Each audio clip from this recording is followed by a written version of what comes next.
We're now joined by number 9 ranked UFC bantamweight Jimmie Rivera, and we'll take our first set of questions from Gabriel Gonzalez with Side Press. Hey Jimmy, how are you? I'm doing good. How you doing? I'm doing good, thank you. Jimmy, I know this fight got bounced through a few different dates for different reasons. Just what was it like dealing with all of those changes, late in camp as the fight got closer each time? It was just extra workout room. I mean, extra time to cut a little more weight and get a little more skinnier. It couldn't hurt. It just helped. I know your last fight was at featherweight. How did your body react this camp to having to cut down to 135 again? I had to just tweak some things to cut down to 35. I mean, fighting at featherweight, cutting only 2 pounds compared to cutting a little bit more than 2 pounds is a big difference. But having the extra time helped. How do you feel you and Pedro have changed as fighters since the first matchup? I think it really just experience-wise, we fought tough opponents, and I think we just have a little more experience under our belt. You obviously won the last matchup. Going into this one, are there emotions like you have to outdo your last fight with him? You have to have an even better showing?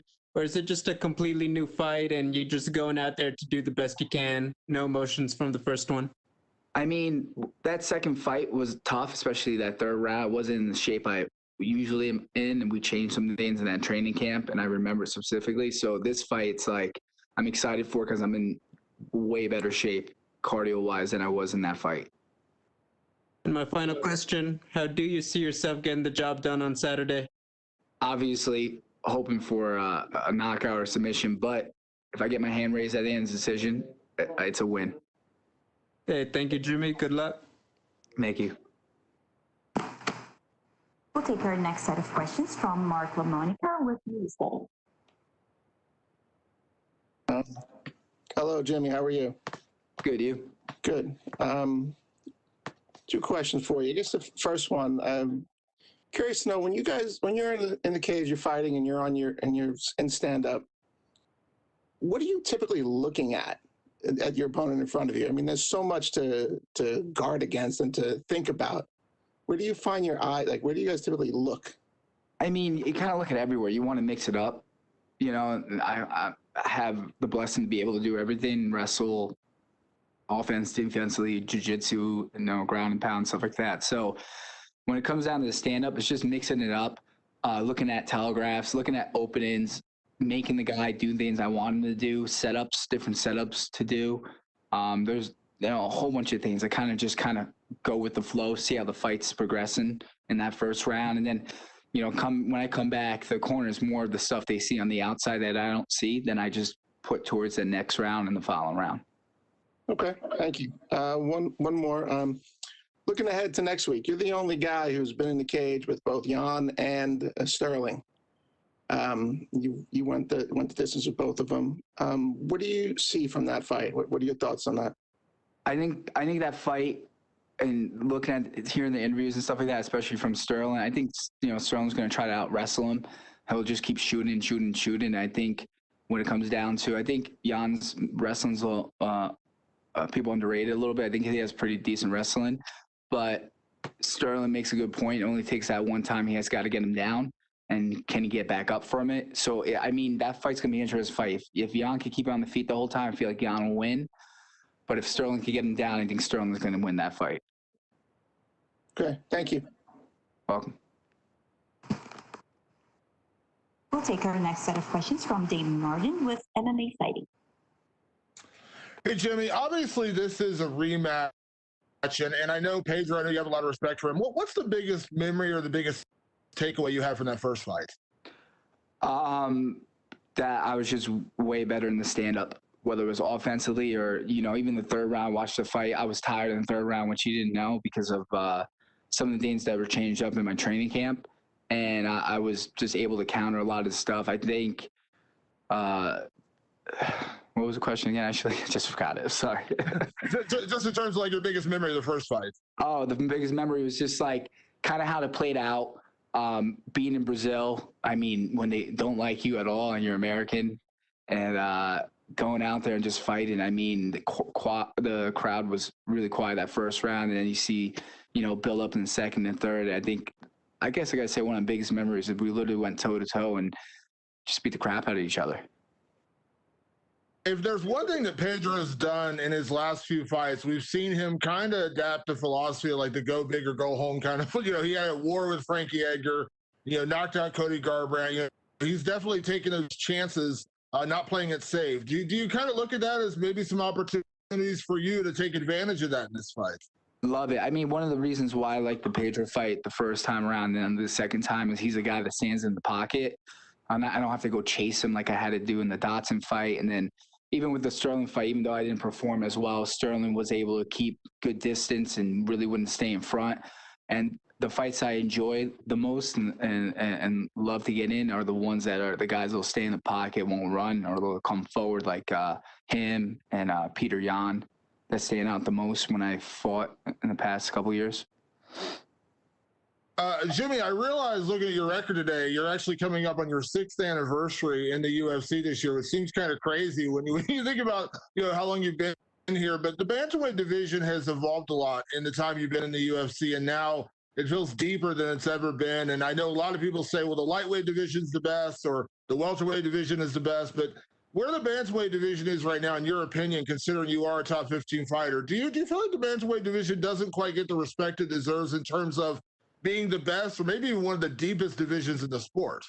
Yeah, I think it's building. I mean, it's a stacked division, and anybody could be the champ in the top 10, top 15. I just think there's a lot of good guys, especially in that top 10. And, you got two well-known fighters that dropped down, Aldo and Frankie, who bring even more to the division. I think that with those names as well helps build the division even more. I think it's getting more recognition, not as much as it should, but it's building more. I think it just takes time. I mean, you got a lot of big names in there. You got TJ Dillashaw coming back too. It's just, I think as you keep going, as these fights keep going on, it's just going to get more and more recognition. But it's a stacked division for sure. Do you believe that it should be in that conversation when people say the deepest, toughest division in the sport is lightweight? You could argue bantamweight, like you said. You look at top 1 through 15. There's it's hard to separate number 1 from number 6 or number 1 from number 10. It's a pretty deep division. Yeah, I mean, it really is, and anything can happen. I know one of the biggest things they look at are finishes in the UFC. Unfortunately, I don't have as many as I should, and that's just something I've been working on. But it's a stacked division. It comes down to it. Thanks, Jimmie. Welcome. We'll take our next questions from Pablo Santamaria with TNMA Ecuador. Hi, Jimmie. Can you hear me? Yeah, I can hear you. Okay, the first thing I want to ask you is, what are your thoughts about Pedro as an opponent? My thoughts on Pedro's opponent both times around is he's a tough guy that likes to stand in the pocket and throw. And he's in it to win it, and he's tough. You could throw everything at him. He keeps coming forward. Okay, the first match you have was a split decision, and it was very close. Do you expect the same fight, or do you plan to dominate him? I mean, I think with the fight, he's going to try to change some things up from the previous fight scene when we fought, and then what he's seen when I fought recently. It was Cody Stateman and other fights. I think he's going to try to change some things up and try to work some maybe other game plans. I think one of the things he's not expecting is for me to be in better shape than I was that first fight. For sure. If you get the W, do you want to call someone out, or do you have an opponent in your mind? Yeah, I do. I do have an opponent in my mind. Would you say that or before the fight? Yeah, of course. I think I would love to fight right now. I know TJ is coming back, so I would love to fight him, or Garbrandt as a second choice. Okay, those matches will be awesome. And my last thing, would you like to send a message to your Ecuadorian fans? Yeah, thanks for supporting me and following me. I appreciate it, and I hope you enjoy the fight Saturday night. Thank you very much for your time, Jimmie, and good luck on the fight. You're welcome. Thank you. We'll take our next set of questions from Ryan McCarthy with Low Kick MMA. Hey, Jimmie, how's it going, man? Good, you? Good. Just a couple questions here.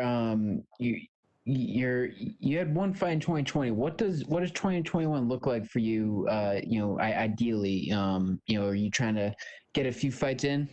Yeah, I'm trying to, man. I mean, when we scheduled this fight with Pedro, it was supposed to be November, December, and then it got pushed back. And it got pushed back a couple times for, different reasons.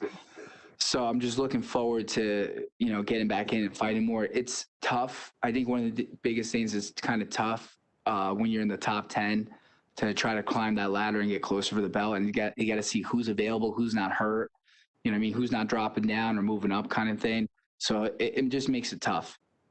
For sure, man. Would you say the bantamweight division is the best in the sport? I know that question was asked kind of a little earlier, if it was underrated, but would you say it's the best? Yeah, I think when you go from 135, 145, and 155, I feel like they're stacked divisions. Really, really stacked. And then you look at 170, Usman's pretty much beat everybody in that top 10. So I look at it, I think 135 and 45 and 55 are one of the most stacked divisions here, and bring a lot of excitement because you never know who's going to be champ or what's going to happen, especially at 35. Yeah, for sure. And what's your ideal meal after a W on Saturday? Oh, I don't know, man. I just want to get really fat. I've been dieting these extra couple weeks. I haven't been cheating at all, so I'm looking forward to eating some. I'm basically going to eat myself and probably get up to 170, 180, and then bring it back down after that. But I'm looking to eat and just get really, really fat, and then realize how chunky I am and go back and lose weight. I hear, man. Well, thanks for your time. Best of luck on Saturday. Thank you. That's all we have for you today, Jimmie. Thank you. No problem. Thanks.